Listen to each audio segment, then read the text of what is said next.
Former British Prime Minister Boris Johnson is set to face hours of intense questioning by members of Parliament today.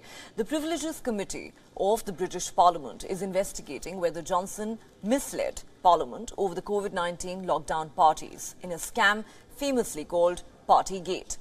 Ahead of the questioning, perhaps the biggest blow to Johnson comes from Cabinet Secretary Simon Case, who has denied giving Johnson any reassurance that COVID rules and guidance were followed at all times at number 10, the Prime Minister's residence, during the Partygate scandal. Yesterday, the UK Parliamentary Committee published the Partygate evidence submitted by Boris Johnson. In the so-called 52-page defence dossier now released, Johnson has said he takes full responsibility for everything that took place on his watch. The highlight of the document is Johnson accepting that he misled Parliament, but insisting he had no intention to do so. He says the statements made to parliamentarians were made in good faith. If the committee, though, finds out today that the former Prime Minister intentionally misled Parliament, he can be suspended from the House of Commons, and any suspension that lasts more than 10 days can also prompt a by-election in his constituency. The Privileges Committee to probe Partygate was formed in April 2022. The then Prime Minister Boris Johnson had told lawmakers that COVID rules were being followed at number 10, when in reality they were being brazenly flouted.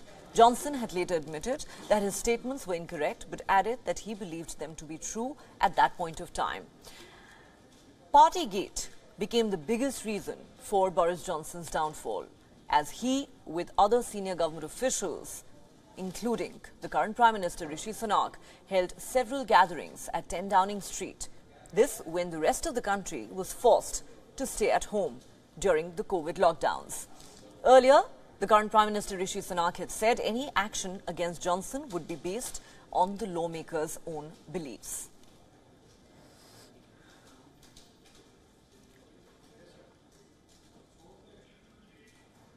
For more on this, we are now joined by our correspondent Alex Izat from London. Alex, looks like Boris Johnson is in deep trouble because depending on which way things really go from here on, he may end up losing his constituency. Is that correct? Just put this into perspective for our viewers.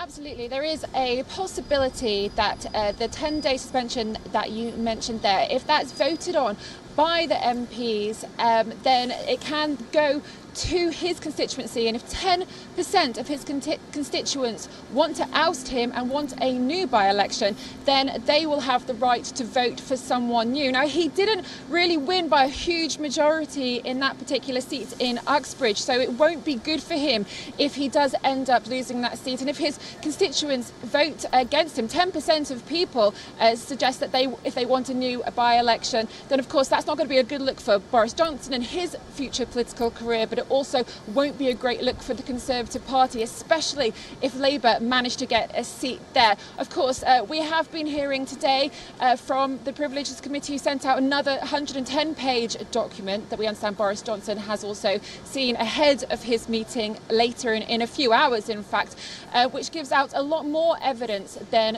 Boris Johnson's 52-page dossier. And it does talk with a lot of his advisers and also shows some emails and messages that were going back and forth. At the moment, Boris Johnson has been using the attack as his line of defence, saying that he had been given advice and it was the advice that was wrong, and he believed in his heart that he did nothing that was reckless. But, of course, some of that evidence that came across in the 110-page Privileges Committee document suggests that may not be the case. So when he comes to them and sits in front of them, he'll have to answer the questions about why is it different from his dossier to theirs.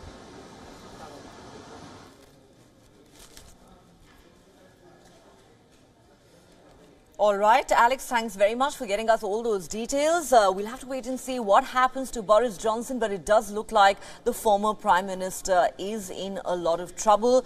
Partygate has certainly gone well beyond fun and games. Thanks, Alex, for all those details.